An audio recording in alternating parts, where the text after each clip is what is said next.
बिस्मिल्लाहिर्रहमानिर्रहीम। Action research tool kit workshop day 5, Saturday April 19। हमारी workshop का 5वां दिन है। हमने वर्कशॉप का आगाज़ किया था इस टॉपिक से, इस बात से कि लिटरेचर रिव्यू क्या है, उसकी क्या इंपॉर्टेंस है। वहाँ से हम चले थे गूगल स्कॉलर, जिसके डिफरेंट फीचर्स को हमने डिटेल में देखा। हमने वहाँ देखा कि किस तरह से हम टाइम फ्रेम हमारे लिए कितना ज़रूरी है और रीसेंट पेपर्स को देखना कितना ज़रूरी है और हम किस तरह से रीसेंट पेपर्स को देख सकते हैं। इसी तरीके से हमने वहाँ पे बात की थी कि किस तरह से साइटेशंस का काउंट और रिलेटेड वर्क्स का या रिलेटेड रिसर्च के जो लिंक है उसके ज़रिए से भी हम अपने रेलिवेंट पेपर्स तक पहुँच सकते हैं। यहाँ अभी तक जो आप लोगों से मेरी बात हुई है, मैं ज़रा इसका दोबारा इयादा कर दूँ, रिवाइज कर दूँ कि आप सबकी जो एक बहुत कॉमन मिस्टेक मुझे नज़र आई कि अक्सर लोग कर कह रहे हैं कि वो पूरा का पूरा टॉपिक उसके अंदर लिख रहे हैं और एक्सपेक्ट कर रहे हैं कि उस टॉपिक से रेलिवेंट चीज़ उनको मिल जाएगी। मैंने समीरा की एग्जांपल दी थी कि उनके टॉपिक के अंदर इस्लामियात का कुछ जिक्र था, क्लास 8 का जिक्र था, तो एग्जैक्टली पूरा का पूरा टॉपिक उन्होंने डाल दिया फायजा। तो अगर आप लोग ये गलती करेंगे तो इस तरीके से कभी भी आप लोग को रेलिवेंट पेपर्स नहीं मिलेंगे। आप लोग के लिए जरूरी है कि अपने प्रॉब्लम एरिया को आइडेंटिफाई करें और फिर उस प्रॉब्लम एरिया के ऊपर रेलिवेंट पेपर्स को ढूंढें और वही आपके पेपर्स रेलिवेंट पेपर्स कहलाएंगे। यहाँ पे आप लोग को ये परेशान नहीं होना चाहिए कि यार इसकी हेडिंग के अंदर हमारे मतलब की बात नहीं हुई है या इसकी हेडिंग के अंदर, इसके टाइटल के अंदर हमारे मतलब की बात नहीं हुई है, तो ये हमसे रेलिवेंट नहीं है। आप सिर्फ टाइटल पे फोकस ना करें, आप उसके कंटेंट पे जाएं। अगर वो कंटेंट आपके प्रॉब्लम एरिया एरिया की बात कर रहा हूँ, ओके, प्रॉब्लम प्रॉब्लम एरिया तो बहुत बड़ा होता है, तो लिहाजा ये मुमकिन ही नहीं है कि आपको अपने एरिया से रेलिवेंट पेपर ना मिले। अभी मुझे हिरा ने एक अच्छी एग्जांपल दी, हिना रफीक ने, सॉरी, हिना हिरा हिना ने हिना रफीक ने एक अच्छी एग्जांपल दी थी कि जो इनका रेलिवेंट पेपर था उसके टाइटल के अंदर वो टर्म्स थी जो कि जो इनके टॉपिक में है ही नहीं। लेकिन सीन क्या था, बात क्या थी कि चूंकि वो इनके प्रॉब्लम एरिया से रेलिवेंट था तो लिहाजा वो पेपर भी उनसे रेलिवेंट है। तो जब हम आपसे कहते हैं कि यार आपके पास तकरीबन 30-20 पेपर, तो आम सी बात है, इतना तो आपको पढ़ना चाहिए। तो इसमें परेशान ना हो कि ऐसे रेलिवेंट पेपर्स कैसे मिलेंगे। ये आपको रेलिवेंट सिर्फ इस वजह से नहीं लग रहे क्योंकि आप लोग स्पेसिफिक टॉपिक को ढूंढ रहे हैं। स्पेसिफिक टॉपिक नहीं देखना, आपने पूरा एरिया देखना है, ठीक है। अभी भी किसी को कोई प्रॉब्लम हो, अगेन आपके पास एक पूरा वीकेंड है, उसे सर्च करें और फिर ना मिले तो मुझे टॉपिक भेजें। बहुत सारे ने मुझसे टॉपिक भी शेयर नहीं किया। टॉपिक शेयर करें, स्पेसिफिक बात करें ताकि मेरे लिए अगली दफा क्लास के अंदर उसको कवर करना आसान हो। गूगल स्कॉलर के बाद हम लोग चल रहे थे डीओआई के ऊपर। डीओआई क्या है, और मेरे ख्याल में अब तक आप लोग को बहुत अच्छी तरह से समझ में आ चुका होगा और डीओआई के क्या पार्ट्स हैं। यहाँ पे यमुना ने एक सवाल उठाया था कि उनको अपने पेपर का डीओआई नहीं मिल रहा था, मुझे मिल गया। मुझे कैसे मिला, उनको क्यों नहीं मिला, हम आज इसको इंशाल्लाह ताला क्लास के अंदर कवर करेंगे। बल्कि मैं करूंगा इस तरह से कि उन्होंने जो सवाल भेजा था उसको प्रॉपर आपके सामने सॉल्व करने की कोशिश करूंगा कि आपको नजर आए कि मेरा थॉट प्रोसेस क्या था, मैं कैसे उस तक पेपर तक पहुंचने में कामयाब रहा। हमने रिसर्च लॉग की बात की और मेरे ख्याल में जैसे जैसे आप लोग लिटरेचर रिव्यू कर रहे हैं, रिसर्च लॉग की इंपॉर्टेंस आप लोग के जहन में आ रही होगी कि भाई कितना इंपॉर्टेंट काम है। अगर आप लोग के पास एक रिसर्च लॉग मेंटेन ना हो तो सारी चीजों को मेंटेन करना, मैनेज करना कितना मुश्किल हो जाए। एज ए टीचर आप लोग खुद भी इस बात, आप लोग को बार बार क्यों कहते हैं कि लेसन प्लान बनाओ, क्लास के बाद उसके रिफ्लेक्शंस लो, पूरा पोर्टफोलियो क्यों बनवाते हैं। तो बहुत सारे मकासद में से एक बड़ा मकसद ये भी होता है कि भाई इतने बड़े काम जो है वो कभी भी आप लोग मैनेज नहीं कर सकते जब तक आप उसका कहीं पे कोई रिकॉर्ड मेंटेन ना कर रहे हो। बात सिर्फ और सिर्फ ये चीजें थोड़ी अजीब और गरीब सी नई इस वजह से लगती हैं क्योंकि इससे पहले आप लोग की तालीमी जिंदगी में कभी ऐसी एक्टिविटी किसी ने कराई नहीं होती, ठीक है, कभी, बल्कि लेकिन ये काम ओ लेवल्स ए लेवल्स में आपको नजर आएगा। वहाँ के जो अच्छे स्कूल्स हैं वो वाकईतन वहाँ पे स्टूडेंट को 3-4 किताबें असाइन करते हैं, इनको पढ़ के तुमने ये वाला प्रोजेक्ट बना के लेकर आना है, इनको पढ़ के तुमने इस टॉपिक पे प्रेजेंट करना है, तुमने खुद किताब का रिव्यू पेश करना है, राइट।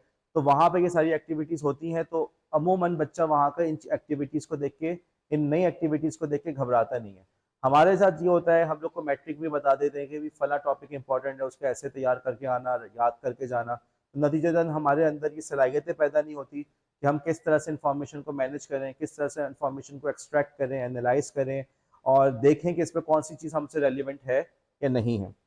रिसर्च लॉग के बाद फिर मैंने आप लोग से जर्नल की बात की थी कि भाई जर्नल में हम कैसे उसको डाउनलोड कर सकते हैं। हमने ओपन एक्सेस की बात की, सब्सक्रिप्शन की पेज की बात की और साथ ही साथ फिर आपको वो लिंक्स दिए जिनके जरिए से आप उन पेपर्स को डाउनलोड कर सकते हैं। वंस अगेन, अगर आपको अपने रीसेंट पेपर्स नहीं मिल रहे तो ये आपके लिए कोई परेशानी का बायस नहीं है क्योंकि आप लोग सिर्फ एक्शन रिसर्च कर रहे हैं। आगे चल के इंशाल्लाह आप लोग फॉर्मल रिसर्च भी करेंगे, पीएचडी भी करेंगे, उस वक्त यकीनन ये चैलेंज होगा। अब उसके सॉल्यूशंस हैं, एलईजी लाइब्रेरी है कराची यूनिवर्सिटी के अंदर, वहाँ पे एक्सेस मिल जाती है, तो तरीके निकल आते हैं। अभी के लिए बहरहाल इतना है कि अगर आपने जो पेपर्स आपको साय हक वगैरह से मिल गए उसको भी पढ़ लिया तो ये भी इंशाल्लाह ताला आपके लिए काफ़ी होगा। फिर हमने बात शुरू की थी कि एक्टिव रीडिंग। अब हमने पेपर ढूंढ भी लिए, डाउनलोड भी कर लिए, अब पढ़ना कैसे? तो यहाँ पे हमने बात की थी एक्टिव रीडिंग की। हमने बात की कि एक्टिव रीडिंग का मतलब क्या है, एक स्पेसिफिक पर्पस होता है, आप चीज़ों को बार बार एनालाइज करते हैं, नॉन लीनियर पढ़ते हैं, आगे पीछे जंप मारते हैं चीज़ को समझने के लिए, ऑब्जेक्टिव के साथ पढ़ते हैं, अगर लगे कि ये चीज़ आपसे रेलिवेंट है तो ठीक है, वरना फिर आप उसको डिस्कार्ड करके आगे बढ़ जाते हैं। ये वो वाला ज़माना कि ये वो वाली चीज़ नहीं कि जैसे बेटा हर चीज़ को पढ़ना, पूरी टेक्स्ट बुक को पढ़ना तुम्हारे लिए ज़रूरी है, पेपर में कहीं से भी सवाल आ सकता है, ऐसा नहीं है। जैसे लाइब्रेरी के अंदर सारी किताबें जाहिर सी बात है आपने नहीं पढ़ी, आपने सिर्फ उन बुक्स को पिक किया जो आपसे रेलिवेंट है। तो इसी तरीके से रिसर्च पेपर में भी आपने उन्हीं को पिक किया जो आपसे रेलिवेंट है, लेकिन सिर्फ पिक करना काफ़ी नहीं, रीड करके पता चलेगा कि भाई ये रेलिवेंट था भी या नहीं था। उसके बाद फिर हमने बात की कि यार एक्टिव रीडिंग के लिए ज़रूरी है कि हमारे पास कुछ की एरियाज हों।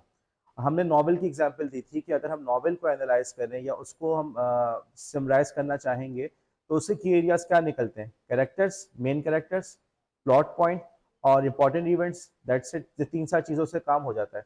कुरान पाक की बात करें तो उसके अंदर हमारे इंपॉर्टेंट चीज़ें बन जाती हैं कि क्या करने का काम है, क्या नहीं करने का काम है, क्या हमें मुबश्शिरात मिले हैं, ठीक है, कि हमें खुशखबरी मिली है, अगर नेक काम करोगे तो क्या मिलेगा, अगर गलत काम करोगे तो क्या मिलेगा। तो बस ये मैक्सिमम 2 से 4 चीज़ें ऐसी हैं जो हम समझ सकते हैं कि कुरान के अंदर अगर एक्टिव रीडिंग की जाएगी तो इन 4 चीज़ों को हम आइडेंटिफाई कर रहे होंगे। मुमकिन है कोई मेरी इस बात से इख्तलाफ करे, वो कहे कि नहीं हम इसमें तो अहकामात भी निकाल सकते हैं, फ़िक़ही बारीकियों को भी जा सकते हैं, ठीक है, पर्सन टू पर्सन वेरी करता है, हम एक आम आदमी की बात ही करें।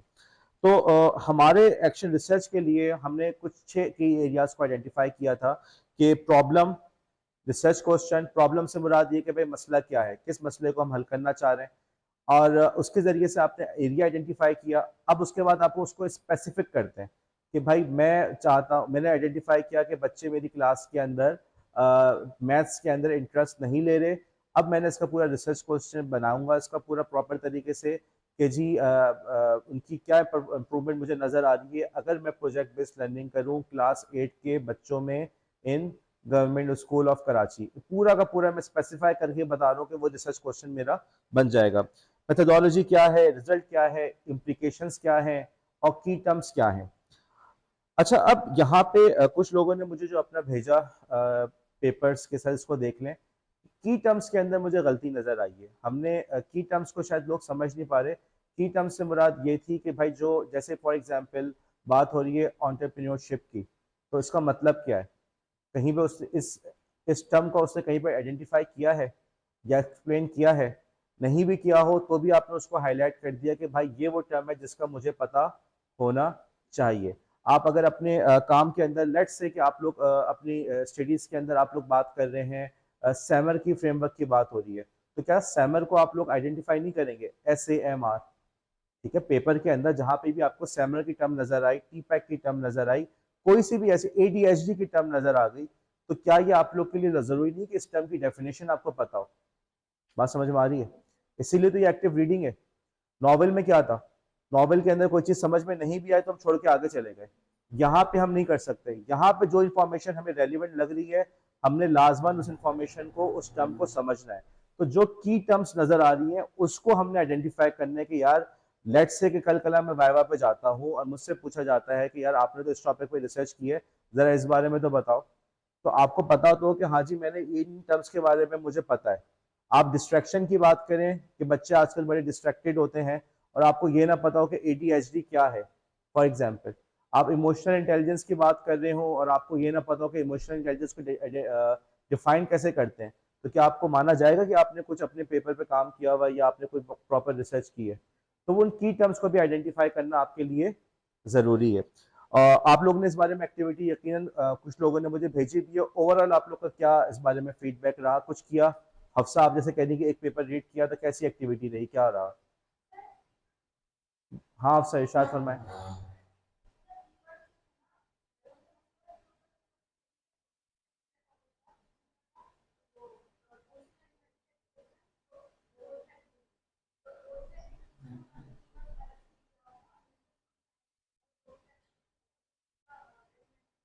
ठीक है, आपने क्या चैलेंज फेस किया? चैलेंज क्या फेस किया आपने?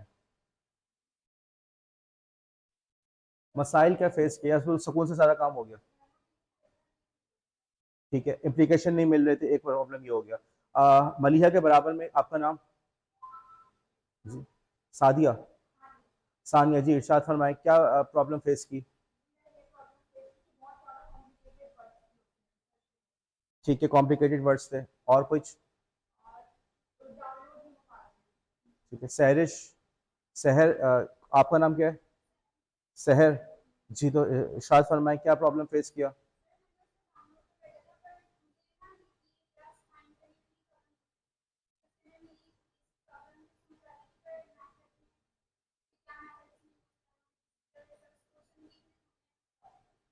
ओके, देखो सबसे पहली बात तो है कि भाई ये सारे सवालात अगर पहले मुझे भेज देते तो मेरे लिए आसानी नहीं हो जाती, लेक्चर इसी चीज़ों पे फोकस कर रहा होता। तो थोड़ा से जो पूरा वर्कशॉप को भाई हम उसको यूज़फुल, जो मैंने आप लोग से फीडबैक मांगा था, तो आप लोग का जवाब तो सर बहुत अच्छा हो रहा है भाई। तारीफ करना फीडबैक नहीं होता, फीडबैक का मतलब ये कि आप लोग ये बताएं कि इसको कैसे इम्प्रूव कर सकते हैं। मैं ये बता रहा हूँ कि आप लोग अपने सवालात मुझे पहले भेज देंगे तो मेरे लिए बहुत ज़्यादा आसानी होगी, ताकि अगला लेक्चर उसी पे हो। अब होगा क्या कि आप 10-15 दिन की वर्कशॉप करके जाएंगे, फिर वहीं के वहीं खड़े हुए होंगे। तो बहुत बेहतर है, बहुत मुनासिब है, मुझे आप डिस्कॉर्ड पे, अगर आप लोग को डर लगता है कि जी कोई हमारा आइडिया चोरी कर लेगा, या हमारे बच्चों में ये चीज़ डेवलप हो जाती है, कभी भी किसी प्रोजेक्ट रिसर्च पे काम करते हैं तो कोई हमारा आइडिया ना चुरा ले, तो चले आप मुझे डायरेक्ट मैसेज कर लें। डीएम का ऑप्शन उसमें मौजूद है, आप मुझे अलग से प्राइवेट मैसेज भेज सकते हैं। अच्छा, अब यहाँ पे सबसे पहले तो हम बात करते हैं, हफ्सा ने जो सवाल रेस किया कि हमें इम्प्लीकेशन नहीं मिल रहे, और इसी तरीके से यही एतराज शहर ने किया कि जी उनको भी अपने की एरियाज नहीं मिल पा रहे थे। तो यहाँ पे अगर आप लोग ने वो पीडीएफ देखी थी जो मैंने सेंड की, डिस्कॉर्ड पे भेजी थी, खोल के देखा, तो आपने उसके अंदर ये चीज नोट की कि जो मैंने कलर्स को यूज किया था वो डिफरेंट पेजेस पे गए हुए थे। देखो यही वाला पॉइंट बड़ा इंपॉर्टेंट है कि आपको किसी भी लिट पेपर के अंदर तमाम चीजें एक हेडिंग के अंदर नहीं मिलेंगी। लोगों ने पेपर को डिफरेंट जगह पे स्प्लिट किया हुआ होता है। देखो लिखने वाले कौन लोग हैं? हम जैसे। उसको रिव्यू करने वाले लोग कौन है? तो आप लोग उसमें ये अच्छा, कुछ नहीं क्वालिटी पे चलो मैं बात ना करूं। मैं, एक तो ये कि क्वालिटी तो खैर हमेशा हर चीज़ की अच्छी नहीं होती, मैंने पहले ही बताया कि पाकिस्तान, इंडिया और आपके चाइना वगैरह के पेपर्स इतनी अच्छी क्वालिटी के नहीं होते। ये अलग बात है कि आप ये बात किसी से कहेंगे तो वो लड़ने मरने पर उतर आएगा कि तुमने हमारे बारे में ऐसी बात कर दी, लेकिन बहरहाल वाकई में इतनी अच्छी क्वालिटी के नहीं होते। दूसरा मसला ये होता है कि हर बंदे का अपना पर्सपेक्टिव होता है। मैं और आप शायद हम लोग कुछ ज़्यादा ही रूल्स को फॉलो करते हैं, तो हम लोग हर चीज़ को प्रॉपर हेडिंग के अंदर लिख रहे होते हैं, हमसे काम भी ऐसे एक्सपेक्ट किया जाता है, लेकिन हर कोई ऐसा नहीं करता। तो आप लोग के लिए ज़रूरी है कि पूरा पेपर पढ़ के उसके अंदर से आपको आइडेंटिफाई करना पड़ेगा। अगर आप हफ्सा कहती हैं कि जी मुझे इम्प्लीकेशंस नहीं मिले, एक ऑप्शन ये है कि शायद पेपर में हो ही ना। ठीक है, कोई मसला नहीं, ये बात भी सही है, शायद लिखने वाले ने इसको इतना मौजू ना बनाया हो। और दूसरा ये भी हो सकता है कि उसने लिखा तो हो, लेकिन इस तरीके से ना लिखा हो कि आप उसको समझ पा रहे हो। ठीक है, इसीलिए इसको हम कहते हैं कि हमें एक्टिव रीडिंग करना ज़रूरी है। एक सवाल ये आया कि जी हमें जो है चीज़ों को आइडेंटिफाई करने में प्रॉब्लम हो रहा था, या मुश्किल अल्फाज थे। अगेन, ये आपका कसूर नहीं है, ये हमारे एजुकेशन सिस्टम का कसूर है। जब इतने सालों तक हम बच्चों को रट्टा पे पढ़ाएंगे और आखिर में उनके सर पे लाद देंगे कि बेटा खुद पढ़ो, तो कहाँ से पढ़ पाएगा? तो बहरहाल ये प्रॉब्लम है। एआई की मदद से ये प्रॉब्लम किसी हद तक हम सॉल्व कर सकते हैं। मैं इस बारे में कोशिश करूंगा कि मैं आखिर में इस बारे में भी कवर करूं। अलबत्ता देखो, मैं एआई से बात शुरू नहीं करना चाह रहा। मैं एआई को एक्सटेंसिवली यूज़ कर रहा हूँ, बहुत ज़्यादा यूज़ कर रहा हूँ, मतलब आप लोग इमेजिन भी नहीं कर सकते। मेरे महीने के तकरीबन $80 जो है ना, मैं एआई के लिए पे कर रहा हूँ, डिफरेंट सर्विसेज को। तो $80 का आप खुद ही 300 से मल्टीप्लाई करके हिसाब लगा लें, मैं कितना पैसा इस पर खर्च कर रहा हूँ। तो बस सिर्फ ये बताने के लिए कि मैं बहुत ज़्यादा इसको यूज़ कर रहा हूँ। तो मैं अपने एक्सपीरियंस के बेसिस पे बता रहा हूँ कि बेटा एआई ऐसी चीज़ नहीं है कि आप आंख बंद करके उस पर भरोसा कर लें। आपके लिए बहुत ज़रूरी है कि उसके आपके अंदर इतनी सलाहियत हो कि आप उसके आइडेंटिफाई कर सकें उसमें क्या सही है, क्या गलत है। मैं प्रोफेशन के अतबार से सॉफ्टवेयर डेवलपर हूँ। अभी हमारे पास एक टास्क था, उस टास्क को मैंने छोटे छोटे चंक्स में ब्रेक डाउन किया एआई की मदद से, फिर उसको खुद रिव्यू किया, तो उसके अंदर बहुत सारी खामियां निकली, उन खामियों को दूर किया, फिर उसको डाला, फिर इम्प्रूव किया। अब बात यह कि अगर मुझ में इतनी सलाहियत ना होती कि मैं उसकी गलतियों को निकाल सकूं, तो मैं गलत काम ही कर रहा होता ना फिर। समझ रहे हो बात को? तो आप लोग ये किसी भी काम के अंदर ये बिल्कुल भी ना समझे कि एआई से सारा मसला सॉल्व हो गया। आज के इस दौर के अंदर एआई की मार्केटिंग के ऊपर बड़ा हैवी इन्वेस्टमेंट की जा रही है। और बाहर शायद आपने देखा भी हो, बाहर से मुराद वेस्टर्न कंट्रीज के अंदर बाकायदा बड़े बड़े बिलबोर्ड्स लग रहे हैं कि इंसानों को हायर करने की ज़रूरत नहीं है, एआई काम कर लेगी। और लेकिन ये इश्तिहार गलत है। वो जो कंपनी है वो अपनी एडवर्टीजमेंट के लिए ऐसा कर रही है, ठीक है। वो तो जैसे एक मिसाल के तौर पे लॉन के इश्तिहार लगे हुए हैं, तो ये कोई फर्ज तो नहीं कि हमने जाके लॉन खरीद के लानी है, या वाकईतन वो लॉन इतनी अच्छी क्वालिटी की हो, या वाकई इतना अच्छा प्रिंट हो, ऐसा ज़रूरी तो नहीं होता। पता है ना, वो इश्तिहार इश्तिहारबाजी है, वो तो आपको बस एक वो कर रहा है। तो एआई के ऊपर भी बहुत ज़्यादा मार्केटिंग की जा रही है, अलबत्ता अभी भी एआई जो है वो ह्यूमन इंटेलिजेंस से करीब नहीं पहुंची। ज़रूरी है कि एआई यूज़ करने से पहले आपके अंदर इतनी सलाहियत हो कि आप सही और गलत को पहचान सके, और ये आप उसी वक्त पहचान पाएंगे जब आपने खुद इन प्रोसेस से गुजरे होंगे। तो लिटरेचर रिव्यू तो कम अज़ कम आप लोग लाजमन खुद करने की कोशिश करें। इसमें कोई जुमला कोई चीज़ समझ नहीं आती, आप गूगल ट्रांसलेट की मदद से उसको उर्दू में ट्रांसलेट कर लें, ठीक है। ऐसा कर लें। आपने इसको करके देखा? आपसे पूछो, सानिया, सानिया नाम था ना आपका? फिर क्या हुआ? फिर क्या हुआ? तो समझ में आया नहीं आया? पूरी बात करो। चले तो फिर आप गूगल ट्रांसलेट से भी उसको देख सकते हैं, ठीक है। तो हमने यहाँ पे बात कर ली कि बहरहाल रीडिंग कॉम्प्रीहेंशन हम लोग की वीक होती है, हमें इस बात को एक्सेप्ट कर लेना चाहिए, बजाय से कि अपनी इसको इज्जत का मसला बना लें, नंबर वन। दूसरी बात ये कि हर पेपर लिखने वाले ने एक जैसा स्टाइल फॉलो नहीं किया होता। और तीसरी बात ये कि एक ही चीज डिफरेंट पेपर पेजेस के ऊपर आपको स्प्लिट मिलेगी, आपके लिए जरूरी है कि उसको आइडेंटिफाई करें। यहाँ पे मैं एक बात बताऊंगा, ये जो चैट जीपीटी का नाम सुना है, ये जिस रिसर्च पेपर के बेस पे बनी है ना, ये उस रिसर्च पेपर को पब्लिश किया था गूगल ने। और ये समझे मेरे ख्याल में 2017 में किया था इन्होंने। और अच्छा, मैं ये भी बता दूं as a student of computer science कि कंप्यूटर साइंस के अंदर जो अक्सर रिसर्च है ना, वो आप समझे कि 70s 80s तक हो चुकी है। जितनी भी आप देख रही है ना, ऑटोमेटिक गाड़ी की ड्राइविंग हो रही है, ठीक है, या फेशियल रिकॉग्निशन, ये सारी टेक्नोलॉजी बहुत पहले से मौजूद है और बहुत पहले से सब पे काम हो चुका है। फर्क सिर्फ इतना था कि उस जमाने में कंप्यूटर्स इतने हमारे तेज नहीं थे, या जैसे आजकल हमारा अभी जो कंप्यूटर है, तो पहले ज़माने में तो उसका तस्वर भी नहीं था कि इतनी सारी रैम अपनी जेब में लेके, अपना प्रोसेसिंग पावर अपनी जेब में लेके घूम रहे होंगे। तो बात सिर्फ इतनी सी थी कि पहले इतनी प्रोसेसिंग पावर थी नहीं। बहरहाल, इस पूरे अरसे के अंदर मैं ये समझता हूँ, मैं क्या बल्कि कुछ और लोग भी यही समझते हैं कि 2017 का जो गूगल का रिसर्च पेपर था, वो वाकईतन सेमिनल, एक बहुत ग्राउंड ब्रेकिंग रिसर्च थी। और उस ग्राउंड ब्रेकिंग रिसर्च की बेसिस पे चैट जीपीटी बनी। अच्छा, अब ये मजे की बात है कि रिसर्च किसी और ने की, फल किसी और ने खाया। लेकिन खैर, अब गूगल भी एआई के अंदर अपनी जेमिनाई के मॉडल्स के साथ बहुत आगे आ चुका है। और अगर आप लोग न्यूज़ को फॉलो करते हो तो इस वक्त काफ़ी ऊपर है। बहरहाल, तो उस रिसर्च पेपर का नाम क्या था? उस रिसर्च पेपर का नाम था all you need is attention. तुम्हें सिर्फ तवज्जो की ज़रूरत है। अब मुझे एक बात बताओ, इस टाइटल के अंदर तुम्हें एआई नज़र आ रही है, जीपीटी नज़र आ रहा है, एलएलएम नज़र आ रहा है, लेकिन देखो टाइटल क्या है, all you need is attention. तो इसलिए आइंदा कभी भी टाइटल के ऊपर जो है ना, मगजमारी मत करना कि टाइटल हमें रेलिवेंट मिलेगा तो ही रेलिवेंट है, समझ रहे हो। इसीलिए बार बार कह रहा हूँ, प्रॉब्लम एरिया पे फोकस करो और उसके बाद ही तुम पेपर तक पहुंच सकोगे, ठीक। आगे बढ़ते हैं, और आगे बढ़ने से पहले एक बार फिर इस बात को रिटेट करूं, कल वीकेंड है, छुट्टी है भाई, बराए मेहरबानी आज जाके पूरा काम करो, ताकि तुम लोग के वर्कशॉप की क्लासेस ज़ाया ना हो। मेरी भी मगजमारी है, आपकी भी, आप लोग कम अज़ कम आके बैठे हुए तो होते हो, तो प्रॉब्लम तो आप लोग भी फेस कर रहे हो, गर्मी में बैठे हुए हो, जो भी इशूज़ हैं। तो उसको फ्रूटफुल बनाने का तरीका यही कि घर पे काम करो और मुझे डिस्कॉर्ड पे मैसेज कर दो कि ये प्रॉब्लम हम लोग फेस कर रहे हैं, ताकि हम लोग क्लास को उसमें एड्रेस कर सके और हमारी वर्कशॉप जो है वो ज़्यादा फ्रूटफुल बन सके। अच्छा, अब हम बात करते हैं, उसके बाद हमने एनोटेशंस की बात की थी। और एनोटेशंस के हवाले से हमने बताया था कि देखो, इतना बड़ा पेपर है, बेहतर है कि उसके हम की एरियाज को इस तरीके से कलर कोडिंग के जरिए से हम हाईलाइट कर लें।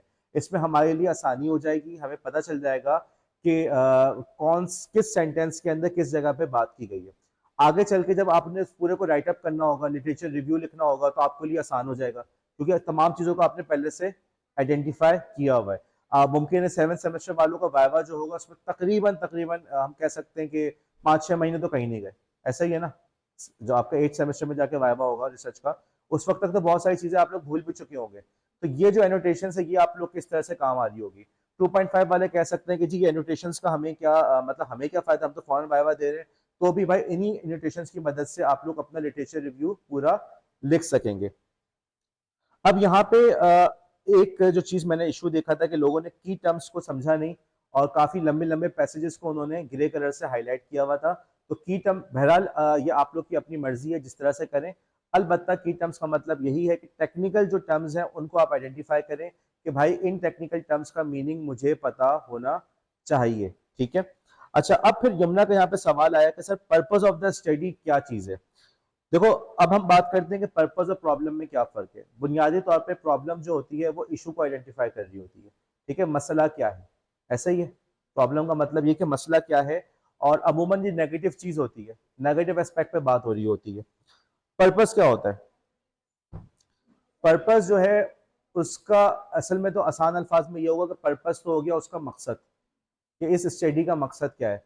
स्टडी ने एक प्रॉब्लम आइडेंटिफाई की, अब उस स्टडी का मकसद क्या है, क्या इंटेंडेड आउटकम है, कि हमारी इस स्टडी का नतीजा क्या निकलेगा। ठीक है, एक तरफ हो गया पर्पस और दूसरी तरफ हो गया प्रॉब्लम। लेकिन देखा जाए तो दोनों के अंदर आपको एक बहुत बड़ा ओवरलैप नजर आ रहा है।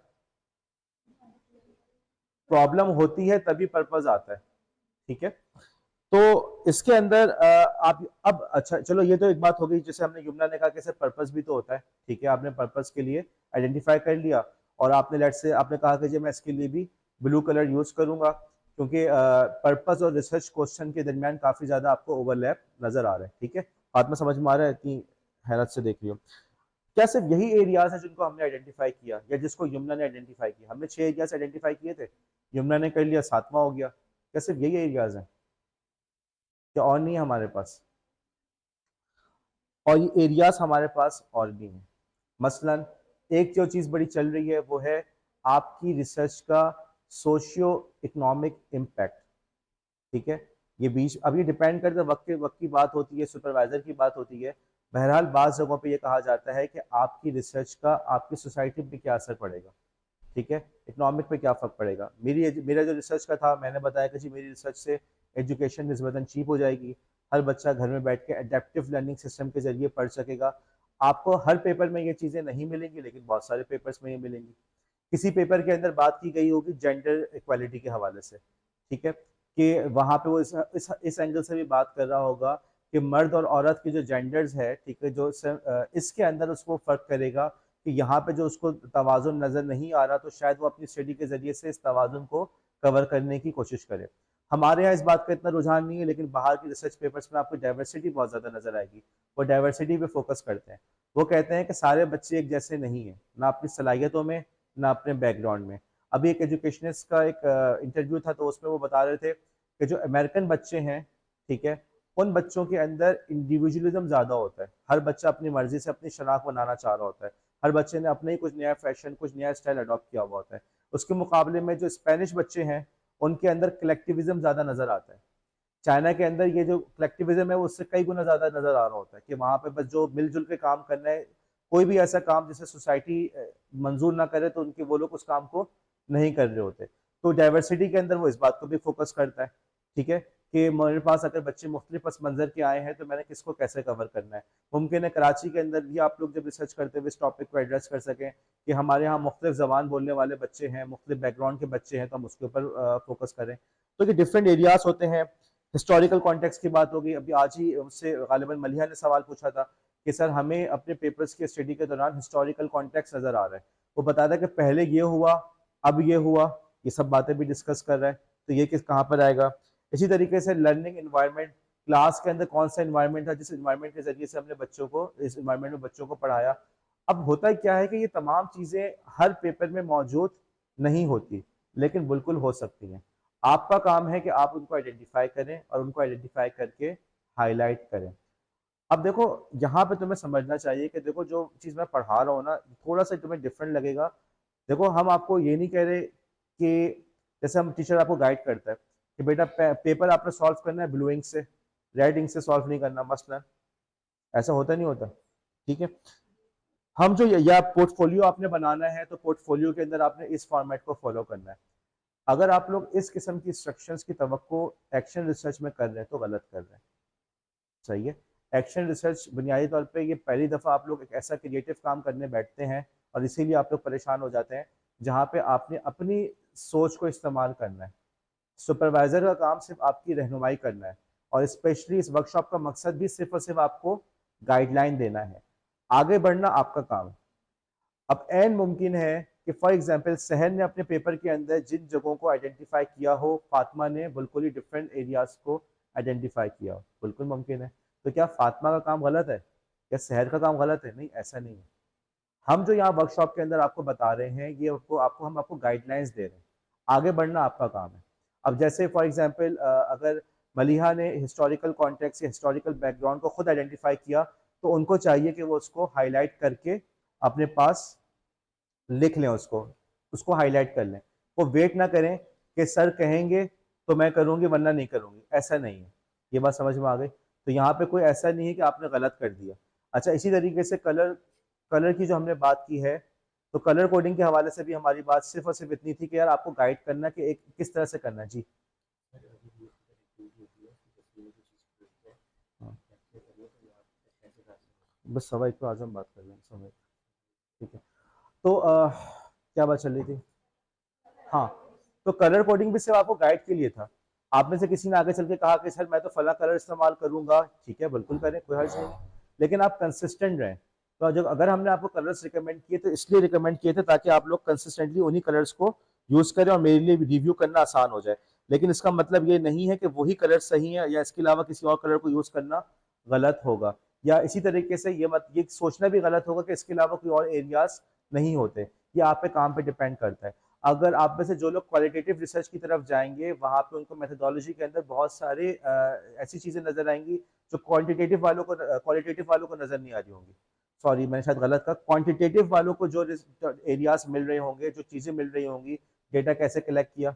अब तुम बताओ, मेथोडोलॉजी के अंदर हमने कहीं पे डेटा कलेक्शन की अलग से हाईलाइट किया? लेकिन जब तुम करोगे तुम्हें करना चाहिए। लेकिन ये पेपर पे डिपेंड पड़ता है। हर पेपर ने इतना डिफाइन नहीं किया होता। डेटा सेट कौन सा इस्तेमाल किया, कितने लोग थे, कितने बच्चे थे, किस क्लास को किया था। कहीं पे 100 बच्चे पे रिसर्च किया, 3 बच्चों पे रिसर्च किया, उसको भी अलग से हाईलाइट करो। ठीक है। उसने डेटा को प्रोसेस किस तरीके से किया, कौन से मेथड यूज किया, कौन सा एल्गोरिथम यूज किया, स्टैटिस्टिकल इन्फेरेंस के लिए कौन सा उसने क्राइटेरिया यूज किया। आप लोगों ने भी क्या पढ़ा, जेड स्कोर पढ़ा है? नहीं पढ़ा? टी टेस्ट खैर पढ़ लेंगे, टी टेस्ट वगैरह पढ़ेंगे, इसके अलावा और भी टेस्ट है। एटलीस्ट आपने उनको अलग अलग हाईलाइट किया कि इस पेपर के अंदर उसने इन इन चीजों को यूज किया है। सही। तो देखो, ये चीजें ऐसी हैं कि हम आपको सिर्फ गाइड करें, करना आप लोग ने आगे खुद ही है। तो आप लोग अपने तौर पे भी एरियाज आइडेंटिफाई करें, उसके लिए कलर एलोकेट करें और उस कलर्स को कंसिस्टेंटली यूज करते रहें। ये मत करें कि सर ने सिर्फ ये 6 के एरियाज बताए, सर ने सिर्फ ये कलर बताया, तो बस सिर्फ यही सब कुछ है। ऐसा हरगिज नहीं है। ये क्रिएटिव काम है। रिसर्च बहरहाल एक क्रिएटिव काम है और आपको इसको क्रिएटिव काम की तरह ही लेके चलना होगा। इसके अंदर आप बिल्कुल लेक्चर को या लकीर के फकीर वाला सिस्टम आप लोग बिल्कुल भी अडॉप्ट नहीं कर सकते। अच्छा, अब हम आगे चलते हैं, आज का टॉपिक शुरू करते हैं। अब तक जितना हमने बात की उसके नतीजे में अब हम सब के सब जो हैं एक्टिव रीडर्स बन चुके हैं। ऐसा है, किसी हद तक हमने एक्टिव रीडिंग की। अब मेरा आपसे सवाल है, अगला स्टेप क्या होगा? जी, शहर के बराबर में जो है, अगला स्टेप क्या होगा?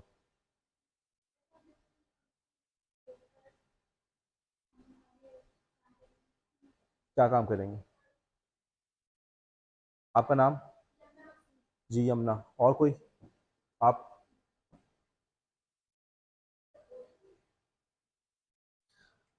अच्छा, खैर प्रपोजल तो बहुत आगे की बात है। एक्टिव रीडिंग के बाद अगला जो काम है वो है इंफॉर्मेशन की सिंथेसिस करना। सिंथेसिस का मतलब क्या होता है? डिफरेंट चीज़ों को कलेक्ट करके उसके बेस पे आपने अपना कोई नया काम करना, कनेक्टिंग दी डॉट्स। ठीक है। मुख्तलिफ चीज़ों को देख के अखज़ करके उससे कुछ नया काम करना। ये रीमिक्स सुना है किसी ने? Music remix, Javeria. क्या होती है रीमिक्स?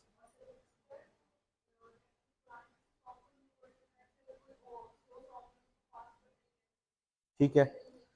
रीमिक्स का वर्ड मतलब से आप लोग वाकिफ हैं म्यूजिक रीमिक्स का। ये तो जितने भी क्रिएटिव काम होते हैं ना, ये भी बुनियादी तौर पे रीमिक्स ही होते हैं। कहीं पे ये रिमिक्स बहुत ज़्यादा नुमाया नज़र आता है।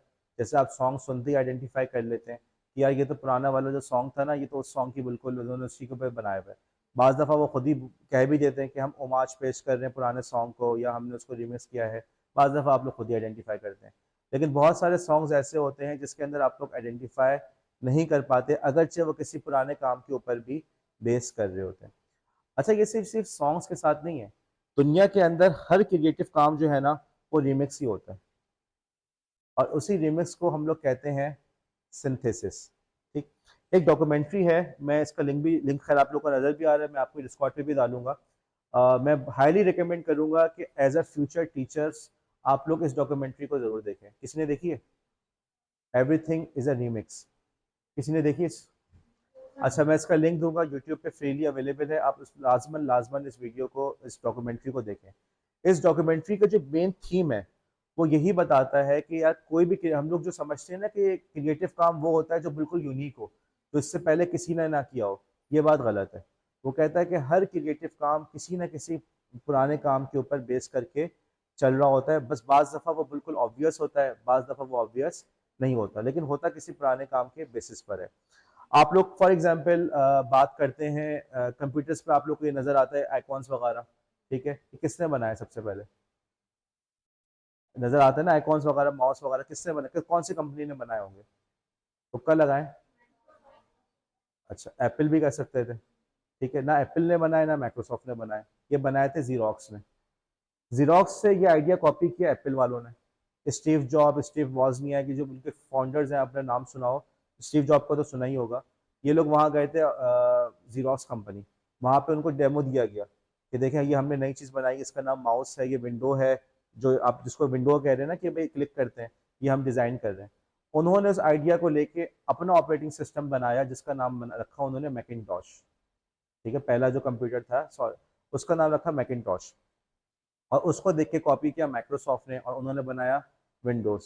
तो ये सब एक दूसरे से कॉपी करके पूरा काम चल रहा है, कोई भी काम ऐसा नहीं है जो किसी ने मुनफरिद अपने तौर पे किया हो।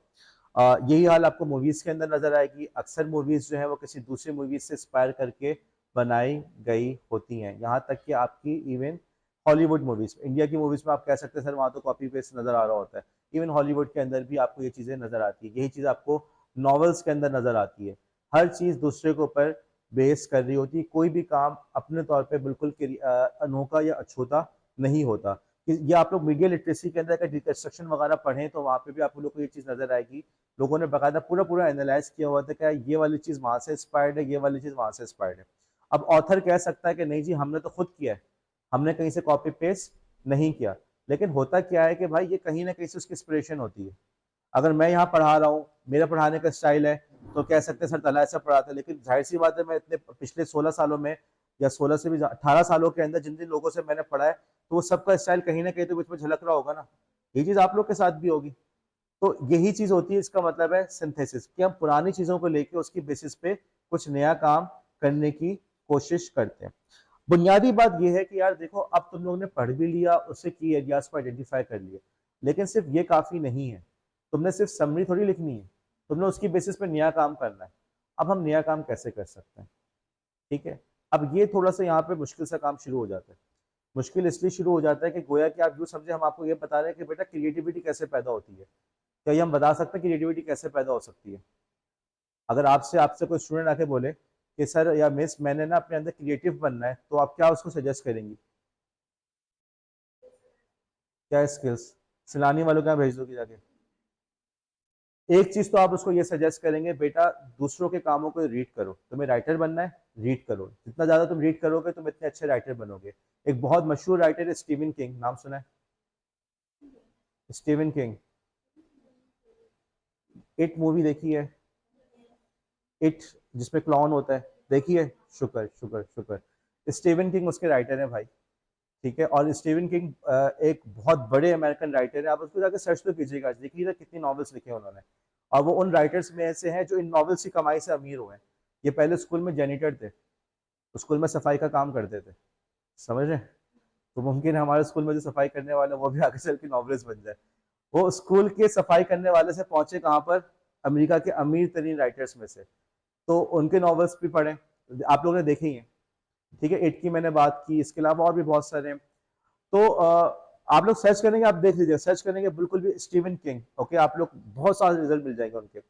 उन्होंने अपनी किताब लिखी तो उसके अंदर वो यही बात कहता है कि भाई अगर आपने राइटर बनना है तो सबसे पहले आप रीड करें। वो अपने बेटी की एग्जांपल देते हैं कि मैंने अपने बेटे से कहा कि उसको वायलिन का शौक था, और लेकिन मैंने ऑब्जर्व किया कि वो वायलिन की प्रैक्टिस नहीं कर रहा, या बस टीचर आता है पढ़ाता है तो चला जाता है, उसके बाद वो नहीं करता। तो मैंने टीचर ही उसका ख़त्म कर दिया कि मैं समझ गया कि इसकी बस की बात नहीं है। अगर किसी ने कुछ सीखना आता है तो उसको एक्सप्लोर करता है, ज़्यादा चीज़ों को प्रैक्टिस करता है।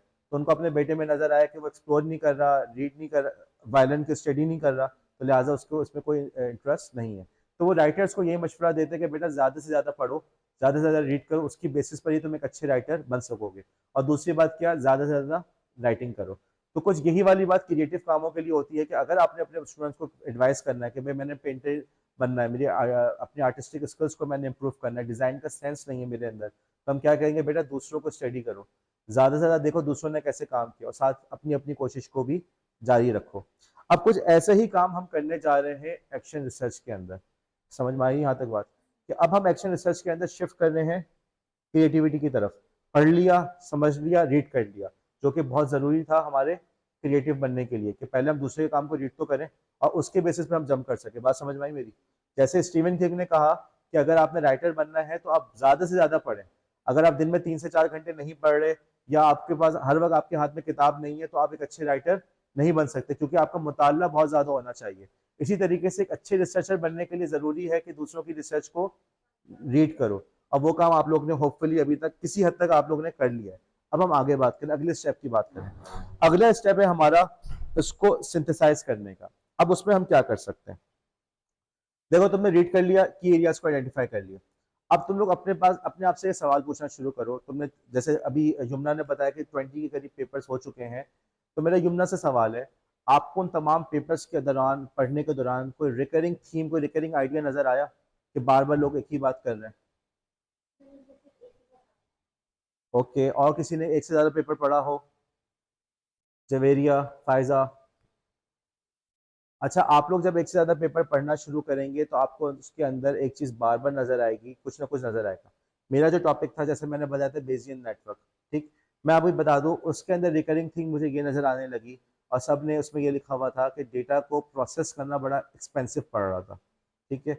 और मैंने इस बात को इग्नोर किया, मैं इसी पे रिसर्च की, और आगे चल के मैं भी फंस गया था कि मेरे पास 32 GB की रैम थी, बहुत बिल्कुल लेटेस्ट कंप्यूटर है, मार्केट का फास्टेस्ट कंप्यूटर्स में से है, उसके अंदर मैं डेटा प्रोसेस नहीं कर पा रहा था, क्योंकि बेजियन नेटवर्क जो होता है, जैसे कि मैंने बताया कि सब इसी बात को लेकर चल रहे थे कि भाई इसको प्रोसेस करना बड़ा एक्सपेंसिव पड़ जाता है, बड़ा मुश्किल हो जाता है।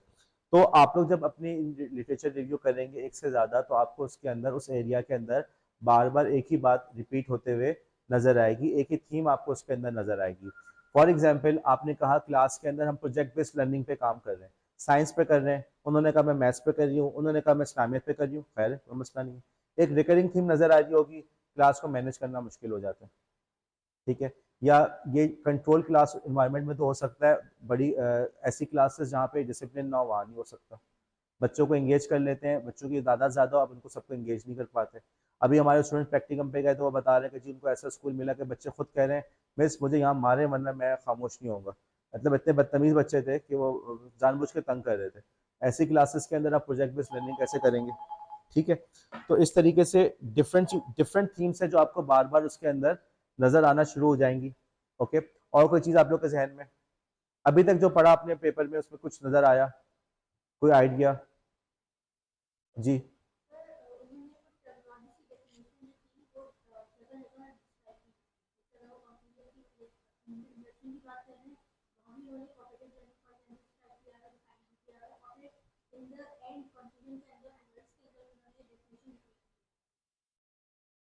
अच्छा देखो, अब यमुना ने सवाल सही किया और अच्छा हुआ कर लिया, लेकिन यमुना की बात गलत है। रिकरिंग थीम का मतलब ये है कि बार बार एक ही चीज आपको डिफरेंट पेपर्स के अंदर नजर आना शुरू हो जाएगी। टेक्नोलॉजी के इस्तेमाल की मिसाल दे देता हूँ। फॉर एग्जाम्पल, आप टेक्नोलॉजी की क्लासरूम में इस्तेमाल में जितना पढ़ेंगे, वहाँ पे आपको एक थीम बार बार नजर आएगी कि उसके अंदर डिस्ट्रैक्शन के ऊपर बात की गई होगी, कि बच्चे टेक्नोलॉजी की वजह से डिस्ट्रैक्ट भी हो रहे हैं। समझ रहे हो मेरी बात को? तो खैर, ये आप लोग को उस वक्त होगा जब आप एक से ज्यादा पेपर्स रीड करेंगे। अब करना ये नहीं है कि आपने उसको हाईलाइट कर लिया, अभी करना ये है कि आपने उसको आइडेंटिफाई किया। आइडेंटिफाई करके उसको लिखना का है, मैं अभी उस पर बात करूंगा। अभी आपने उसको आइडेंटिफाई किया कि यार इन तमाम चीजों के अंदर किस बारे में बात, एक ही जैसी चीज थीम बार बार नजर आ रही है। उमैरा अहमद के नॉवेल्स का उस दिन जिक्र किया था, आई थिंक जवेरिया ने किया था, उमैरा अहमद के नॉवेल्स। तो तमाम नॉवेल्स के अंदर क्या थीम कॉमन नजर आती है? एग्जैक्टली समझ में आया ये वाली बात। उमैर अहमद ने मसलन 10 नावल लिखे हैं, अगर 10 तो लिखे ही होंगे है ना, अगर तो 10 के 10 नावल के अंदर आपको एक चीज क्या नजर आ रही है, इस्लामिक पर्सपेक्टिव। नसीम हजाजी का नाम सुना होगा, नसीम हजाजी के नावल हो गए, ठीक है। अब उनके नावल में अंदर हिस्टोरिकल थीम और इस्लामिक कॉन्टेक्स्ट नजर आता है। उन्होंने सलाउद्दीन अयूबी और टीपू सुल्तान इन सबको अपने नॉवेल्स का मौजू बनाया था। तो जो भी उनका नावल उठाओगे उसमें ये नजर आएगा कि इसमें उन्होंने ये बात की होगी। इब्न सफ़ी, मजहर कलीम, इश्तियाक अहमद, इश्तियाक अहमद का नाम सुना है। तो उनके नावल में क्या रिकरिंग थीम नजर आएगी? बच्चों के लिए उन्होंने जासूसी अदब लिखा था। पॉइंट इज कि हर किसी के काम के अंदर आपको एक रिकरिंग थीम नजर आती है, उस रिकरिंग थीम को आप आइडेंटिफाई करने की कोशिश करें। अब जब आप लोग पढ़ेंगे, ठीक है, तो आप लोग पढ़ते वक्त उस वक्त सिर्फ उसके की एरियाज को भी आइडेंटिफाई करेंगे और ये भी कोशिश करेंगे कि इसमें अंदर कॉमन सी थीम क्या आ रही है उसके ऊपर भी आप लोग आइडेंटिफाई करने की कोशिश करेंगे। आगे बढ़ते हैं। उसके बाद अब सबसे इंपॉर्टेंट चीज ये आ गई, गैप्स कौन से हैं। आप देखो जब फॉर्मल रिसर्च में तुम जाओगे ना, सबसे पहले तुमसे सवाल होता है कि गैप एरिया तुमने क्या आइडेंटिफाई किया है, समझ रहे हो? तुमने क्या गैप मालूम किया है कि यार रिसर्च गैप जिसको कहते हैं, तुमने क्या गैप मालूम किया है ताकि तुम उस खला को पुर कर सको। लिटरेचर रिव्यू के अंदर एक मकसद ये भी था हमारा फॉर्मल रिसर्च के अंदर, जैसे मैंने जिक्र किया था कि हम बार बार एक ही पहिया बार बार इजाद ना करें, हम कोई नया काम करें। तो नया काम उस वक्त करेंगे जब हम पता हो कि पहले वाले के काम के अंदर क्या कमी रह गई थी, ताकि उस कमी को आप पुर कर सकें। अब आप कह सकते हैं, अब ये तो फॉर्मल रिसर्च में तो होता ही होता है। फॉर्मल रिसर्च में तो आप इससे आगे बढ़ ही नहीं सकते जब तक कि आपने गैप आइडेंटिफाई ना किया हो। अलबत्ता एक्शन रिसर्च के अंदर भी आपको इसका गैप आइडेंटिफाई करना होगा, ताकि आपको पता हो कि भाई इस पर्सपेक्टिव से किसी ने काम नहीं किया। मौका मिले तो आप भी कर लीजिएगा, नहीं मौका मिला तो कोई बात नहीं, लेकिन आपको पता है कि यहाँ पे कौन सा गैप है। देखो अब हम एक्टिव रीडिंग के अगले लेवल पे जा रहे हैं। एक्टिव रीडिंग के अंदर हमने पहले तो की एरिया आइडेंटिफाई कर लिया, अब हम उस तरफ जा रहे हैं जिसकी बेसिस पे हम एक नया काम कर सकें। थीम आइडेंटिफाई कर ली था और हमने उसी थीम पे नया काम कर लिया। एरिया, गैप एरिया मालूम कर लिया, तो इस गैप एरिया को हमने फिल कर लिया। बात समझ में आई? अगर ये करोगे तभी तो क्रिएटिव काम कर सकोगे, ठीक है। एक और चीज मैं आपसे शेयर कर लूं, किन इन तमाम पेपर्स के दौरान, इन तमाम पेपर्स में किन किन चीज़ों में राइटर्स का आपस में इत्तेफाक और इख्तलाफ है, ठीक है। बाज़ दफ़ा जैसे कि वो बता रही है, मलिया बता रही है कि हिस्टोरिकल कॉन्टेक्स्ट दिया हुआ है, तो साथ में उम्मीद है कि उसने तनकीद भी की होगी कि पुराने वाले मेथड के अंदर ये खामी थी, नए वाले मेथड में ये खूबी है। अब आप अगर एक ही चीज़ के ऊपर बार बार रिसर्च कर रहे हैं, जैसे आपने मल्टीमीडियन क्लासरूम पे कर रहे हैं, तो वहाँ पे यकीनन लोगों ने ये भी डाला होगा कि इस मेथड की ये खामी रही, इस मेथड की ये खूबी रही। आप उन खूबी और खामियों को भी आइडेंटिफाई करें कि दूसरा क्या कह रहा है, आप उसी के बेस पे लेकर आप आगे चल सकते हैं। यार उसने इस चीज़ को खूबी बयान किया था और आपने उसको ट्राई किया, पता नहीं खूबी नहीं, वो तो खामी निकली, या खामी कहा था लेकिन हमारे कॉन्टेक्स्ट के अंदर वो खूबी हो गई। अब इसमें क्रिएटिव होगा नहीं होगा, जब आप उसके किए हुए काम के बेसिस पे अपनी उसके अंदर वैल्यू इंसर्ट कर रहे हैं। बुनियादी तौर पे हम कर क्या रहे हैं कि हम अपनी वैल्यू एडिशन करना चाह रहे हैं, लेकिन उस वैल्यू एडिशन के लिए जरूरी है कि हम पहले वाले के काम को अच्छी तरह से उसको हम समझ लें। अब आखिरी काम जो रह जाता है हमारा कि हमने जो कुछ पढ़ा है उसको हम जो है उसके की एरियाज को, बस मैं इसीलिए चाह रहा था क्लास हमारी सेकंड पीरियड में हो जाए। अच्छा जी, आखिरी चीज हमारी रह जाती है कि हम जो हमने जो चीज़ों को हमने आइडेंटिफाई किया है, जिन थीम्स को आइडेंटिफाई किया है, उसको हम एक जगह जमा करें। अगर 20 पेपर है तो 20 के 20 पेपर एक थीम पे नहीं होंगे, हम थीम्स के लिहाज से भी चीज़ों को आपस में आइडेंटिफाई करें। अब देखो यहाँ पे एक तो ये बात हो गई कि यार हमने जिन चीज़ों को आइडेंटिफाई किया था, हाईलाइट किया था, उनको तो हमने एनोटेशन की मदद से कर लिया, की एरियाज को। ये जो चीज़ें हम बता रहे हैं कि थीम को देखो, गैप को देखो और डिसएग्रीमेंट को देखो, एग्रीमेंट को देखो, इसको हम कहाँ पे करेंगे? और कुछ इस काम के लिए आपको यूज करना चाहिए Google keep, okay. Google keep के ऊपर आपको अपने इस तरह के तमाम नोट्स को मेंटेन करना चाहिए। किसी ने कहा सर इंग्लिश में, नहीं उर्दू में करें। किसी ने कहा कि सर मेरी इंग्लिश की ग्रामर गलत है, कोई बात नहीं, आपको खुद समझ में आती है अपनी इंग्लिश, काफ़ी है, आप उसमें लिखें। ये सारे काम करने हैं हमें गूगल कीप के अंदर। अब अगर आज आप लोग थोड़ा सा ताउन करें तो मैं गूगल कीप का आप लोग को डेमो दे दूं, ठीक है, कर लें फिर आज। ओके।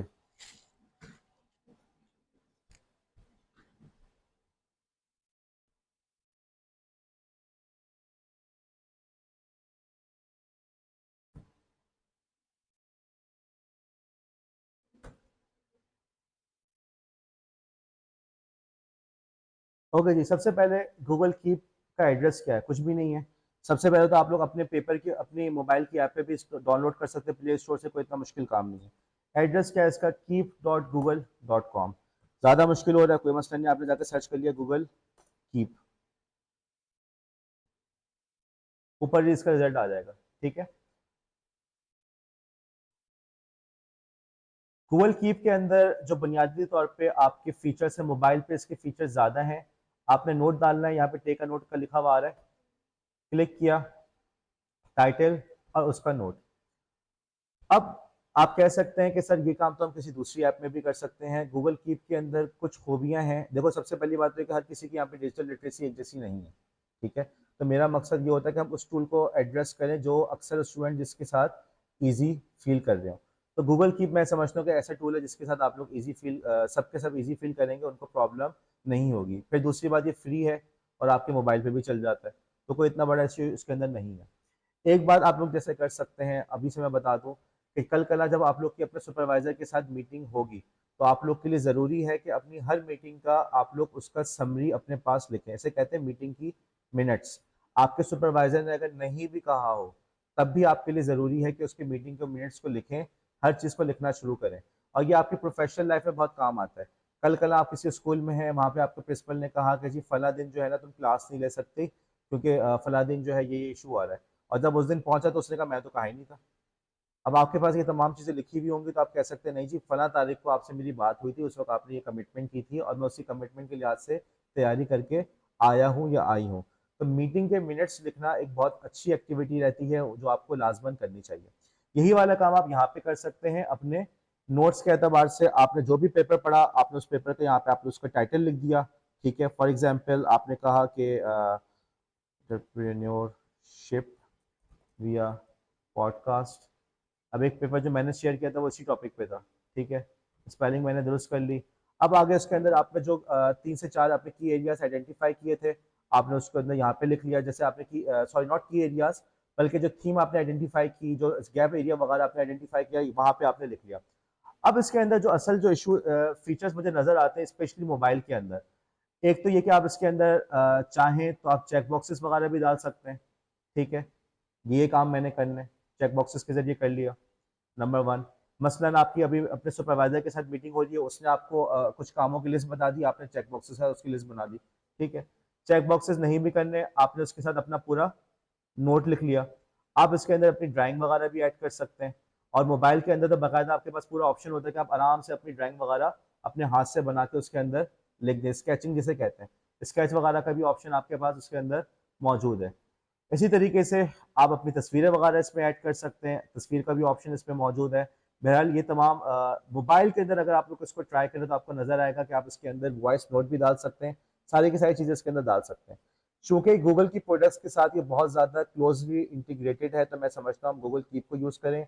आखिर के दिनों में जब हम एआई की बात करेंगे तो हम गूगल की एआई जेमिनाई ही को यूज़ करेंगे, ठीक है। मैं गूगल एआई स्टूडियो के हवाले से बात करूंगा।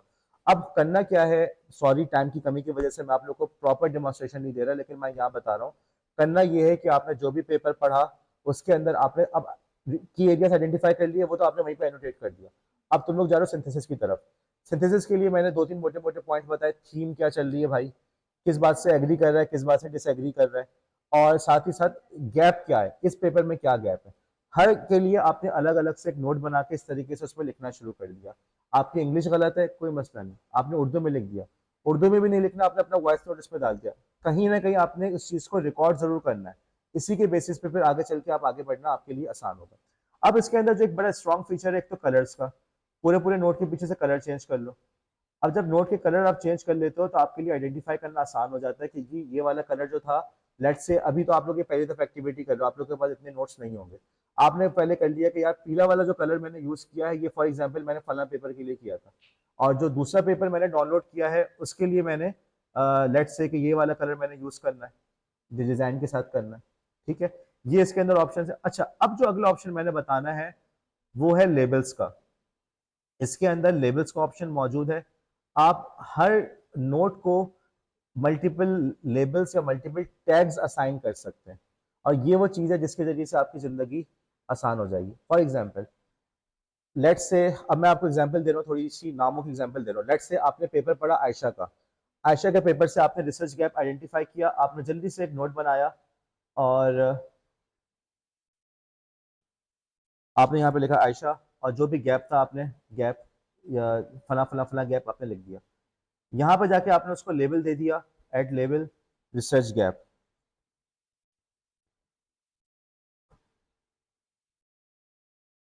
ठीक है, लग गया। फिर आपने दोबारा आयशा का पेपर पढ़ा और उसके अंदर अब आपने आइडेंटिफाई किया कॉमन थीम। ठीक है, आपने उसको लेबल दे दिया किस चीज़ का, थीम का। थीम दे दे, कॉमन थीम जो आपको समझ में आए। वंस अगेन चीज़ आपकी है, आपकी मर्जी आप किस तरह से उसको ऑर्गेनाइज करें।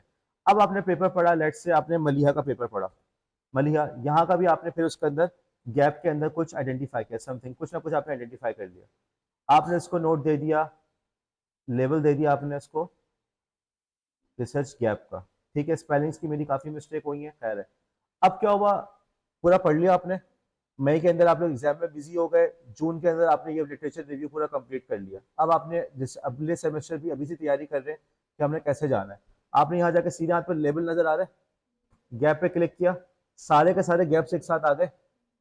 अब ये तो सिर्फ दो है ना, और दो की एग्जाम्पल भी ऐसी आयशा और मलिहा वगैरह, लेकिन आपके पास तो जेन्युइन पेपर्स होंगे, 20 30 के करीब आपके पास जेन्युइन पेपर्स होंगे। तमाम पेपर्स के रिसर्च गैप आपको एक लेवल में मिल जाएंगे, काम आपका आसान हो जाएगा। एक और चीज की, एक बच्ची ने फॉर एग्जांपल रिसर्च करना शुरू, हफ्सा ने रिसर्च करना शुरू की। हफ्सा को रिसर्च करते हुए कुछ पेपर्स मिले अपने टॉपिक में क्वालिटेटिव और कुछ मिले क्वांटिटेटिव। उसने कहा कि भाई जितने क्वालिटेटिव होंगे ना उसको मैं कलर करूंगी ब्लू, और जो क्वांटिटेटिव होंगे उसको मैं कलर करूंगी रेड। अब देखो, जब उसने रिसर्च का गैप पे क्लिक किया तो उसको एक साथ नजर आ गया फौरन से कि भाई कौन कौन से जो पेपर्स के अंदर रिसर्च क्वालिटेटिव थे, कौन से क्वांटिटेटिव थे। बात समझ में आई। देखो, इस तरह से जितना तुम ऑर्गेनाइज होकर चलोगे चीज तुम्हारे लिए उतनी ज्यादा आसान हो जाएगी। ये चीज आज तुम लोग को थोड़ी सी एलियन लग रही होगी, अजनबी लग रही होगी, सिर्फ और सिर्फ इस वजह से कि इससे पहले कभी ऐसा काम नहीं किया, वरना काम करने का प्रॉपर तरीका यही है। ठीक है, अब आपके आज की इस वर्कशॉप के अंदर हमने एक काम क्या कर लिया, हमने लिटरेचर की एरियाज के बाद, एक्टिव रीडिंग के बाद अगले स्टेप की बात कर ली, जो कि है सिंथेसिस। सिंथेसिस के लिए, सिंथेसिस बुनियादी तौर पे है क्रिएटिविटी, और क्रिएटिविटी सिखाना मुश्किल काम है, लेकिन अलबत्ता उसके लिए कुछ मैंने आपको टिप्स दे दी कि आप अब पढ़ते वक्त आप उसके अंदर अपने तासुरात लिखना शुरू करो। अपने तासुरात किस एंगल से, अब जैसे एक तासुर हो सकता है कि यार ये इंग्लिश बड़ी खराब है या इंग्लिश बड़ी मुश्किल है, लेकिन ये तासुर किसी काम का नहीं है। समझ लो, ये तासुर किसी काम का है, ठीक है, लेकिन ये तासुर तुम्हारे काम का है कि यार इस बंदे ने इस टॉपिक पे तो बात ही नहीं की, ये तुम्हारे काम का है, तुम इसको लेकर आगे बढ़ सकती हो। यार ये बंदा फला चीज से बड़ा इख्तलाफ कर रहा है, बार बार कह रहा है कि on the contrary, on the contrary, उसके खिलाफ बात कर रहा है कि यार उसके मुकाबले में ये चीज ऐसे है, तो इसका मतलब क्या हुआ कि यार ये चीज मेरे लिए एरिया निकल रहा है, मैं इस एंगल से बात कर सकता हूँ। समझ रहे हो बात को। तुमने उन चीजों को आइडेंटिफाई करके कहाँ लिखना शुरू किया, गूगल कीप के ऊपर, और तुमने थोड़ा सा आगे चल के अभी से उसको लेबल्स भी डाले, कलर्स वगैरह के जरिए से उसको सही तरह से कलर कोड किया। इस स्टेज के ऊपर राइटिंग, ग्रामर, इंग्लिश पे तवज्जो मत देना। फिर कह रहा हूँ, इंग्लिश ग्रामर पे, इंग्लिश लैंग्वेज पे तवज्जो मत देना। उर्दू अगर मादरी जबान में उर्दू अच्छा लिखते तो उर्दू में लिखो, रोमन में लिखना आता है तो रोमन में लिखो, जिसमें तुम्हें समझ में आता है उसमें लिखो। हम अगले स्टेजेस में जब बात करेंगे ना यही वगैरह, हम उसके जरिए से सब चीजें सही करवाएंगे। ठीक है, अभी आपका काम सिर्फ और सिर्फ क्या है कि आप उसको चीजों को अखज करके लिखने की सलाहियत तो हो, चीजों को एक जगह ब्रेक डाउन करके लिख सको। बात समझ में आई, कोई सवाल। अच्छा, अब आखिरी पॉइंट ये है कि भाई इसके अंदर आप किसी के साथ बासानी इन चीज़ों को शेयर भी कर सकते हैं। कोलैबोरेटर, कोलैबोरेटर के अंदर आपने क्लिक किया, आप यहाँ पर उस बंदे का ईमेल एड्रेस डाल दें, उसके साथ शेयर हो जाएगा, वो भी आपके साथ उस पर काम कर सकता है। ठीक है, मेरे जो स्टूडेंट्स हैं आईसीटी कंप्यूटर लिटरेसी के, मैं अक्सर उनसे गूगल कीप वगैरह पे चीज़ें शेयर करवा रहा होता कि मेरे पास इस तरीके से भेजो। किसी ने कहा कि सर ये काम आप गूगल डॉक्स पे तो कर सकते हैं। देखो, गूगल डॉक्स फॉर्मल है, फॉर्मल डॉक्यूमेंट जिसे कहते हैं ना, कि जब यानी कि जब तुमने चीज ऑर्गेनाइज कर ली तो तुम गूगल डॉक्स पे काम करना। गूगल कीप जो है वो एक तरह से इनफॉर्मल है, और अभी तुम क्या काम कर रहे हो, इनफॉर्मल काम कर रहे हो। तुम लोग अभी अपनी मर्जी से काम कर रहे हो, ये तुम्हारे अपनी जगह है, जैसे चाहे काम करो, लेकिन करना जरूर है। अगर नहीं करोगे तो तुम इस मसले आगे तुम लोग को प्रॉब्लम होगी। मंडे से मैं बात करना चाह रहा हूँ कि हमने जो टेम्पलेट के एरिया, जो टेम्पलेट मैं अगर नहीं भी मिला तो इंशाल्लाह मैं शेयर कर दूंगा, उसमें हमने लिखना कैसे शुरू करना है। ठीक है, और फिर उसके बाद हम बात करेंगे एमएस वर्ड की। हम जैसे जैसे आगे बढ़ेंगे पुरानी चीज़ों को दोबारा कवर करना हमारे लिए मुश्किल होगा। बहुत ज़्यादा ताकीद के साथ कह रहा हूँ कि आज और कल कोशिश करके चीज़ें कवर कर लो और मुझे सवालात शेयर करो। बेहतर है कि आज ही शेयर करो, ताकि मंडे के दिन हम उन इश्यूज़ को एड्रेस कर सकें, वरना हम देखो आगे बढ़ते जाएँगे, ये तुम्हारी वर्कशॉप यहीं की यहीं रह जाएगी। तुम अगले सेमेस्टर में पहुँचोगे फिर तुम्हें कुछ याद नहीं रहेगा, फ़ायदा क्या होगा फिर? ठीक। और तो प्रॉब्लम आप लोग फेस करोगे जब आप लोग के पास एक एम्पल टाइम है, एक अच्छी क्वालिटी की रिसर्च आप लोग कर सकते हैं। फायदा आप लोग के आखिर में आप लोग परेशान नहीं होंगे। ठीक है। गूगल कीप के अंदर कुछ ना कुछ लिखो, मुझसे शेयर कर दो, ताकि मैं भी उसको देख लूँ। मैं ना आपकी इंग्लिश पे तनकीद करूंगा, ना उर्दू पे, ना ग्रामर पे। ठीक है। अब एक आखिरी चीज रह गई है, जुमना का सवाल मैं सॉल्व कर दूं आप लोग के सामने, 1 मिनट के लिए बस।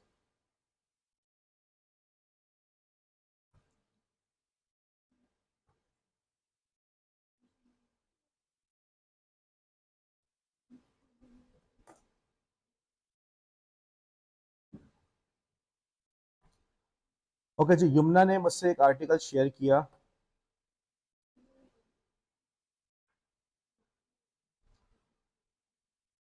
ओके, इसको मैं यहाँ लाता हूँ। यमुना मैं यहाँ पे शेयर कर रहा हूँ, आई होप आप माइंड नहीं करेंगी।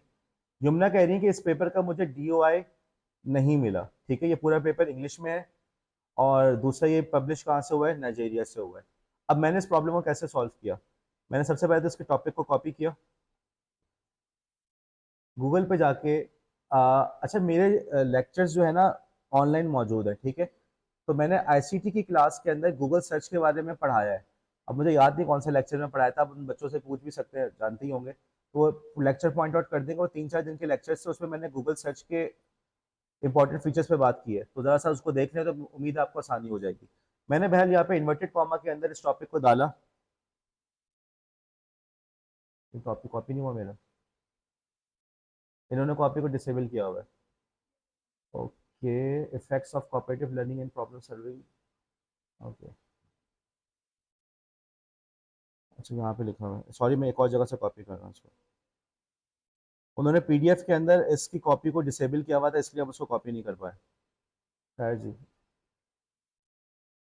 इन्वर्टेड कॉमा में इसको मैंने लिखा, और आखिर में मैंने लगा दिया डीओआई। ये पेपर मेरे पास आया, इसको मैंने इस लिंक को खोल के देखा। हाँ जी, डीओआई आ गया उसी पेपर का। देखो, डीएक्स नजर आ रहा है आप लोग को? ठीक है।